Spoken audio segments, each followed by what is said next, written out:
ഇന്ന് രാവിലെ ഹൈറിച്ചിൻ്റെ ഗ്രൂപ്പുകൾ കറങ്ങി നടന്നിട്ടിരുന്ന ഒരു മെസ്സേജാണിത്.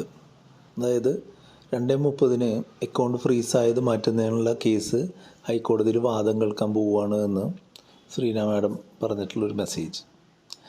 പക്ഷേ ഇന്നത്തെ കാലത്ത് ഈ ഇൻഫർമേഷൻ ടെക്നോളജിയൊക്കെ ഇത്ര വികസിച്ചിട്ടുള്ള ഈ കാലത്ത് ഇങ്ങനെയുള്ള നുണകളൊക്കെ പറഞ്ഞു കഴിഞ്ഞാൽ പൊളിക്കാനായിട്ട് 1-2 മണിക്കൂറിൻ്റെ ആവശ്യമുള്ളൂ എന്നുള്ളത് തെളിയിച്ചിരിക്കുകയാണ്. കാരണം എന്താണെന്ന് വെച്ചാൽ ഇങ്ങനൊരു കേസ് ഇന്ന് ഹൈക്കോടതി എടുക്കുന്നില്ല എന്നും ഇങ്ങനൊരു കേസ് ഫയൽ സ്വീകരിച്ചിട്ടില്ല എന്നുമാണ് നമ്മൾ സെർച്ച് ചെയ്തപ്പോൾ കാര്യങ്ങൾ മനസ്സിലാക്കിയിട്ടുള്ളത്. അപ്പോൾ അടുത്തൊരു നുണയായിട്ട് ഇറങ്ങിയിട്ടുണ്ട്.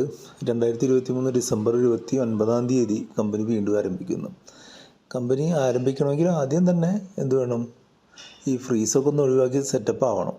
അതിനുള്ള സാധ്യത വളരെ കുറവാണ് കാണുന്നത്. എന്തായാലും ഹൈറിച്ചിൻ്റെ രീതിയിലുള്ള കാര്യങ്ങൾ നോക്കട്ടെ.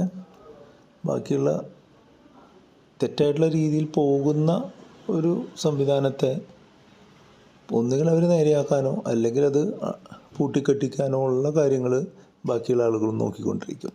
അപ്പോൾ എന്തായാലും ഗുഡ് ലക്ക് ഹൈറിച്ച്.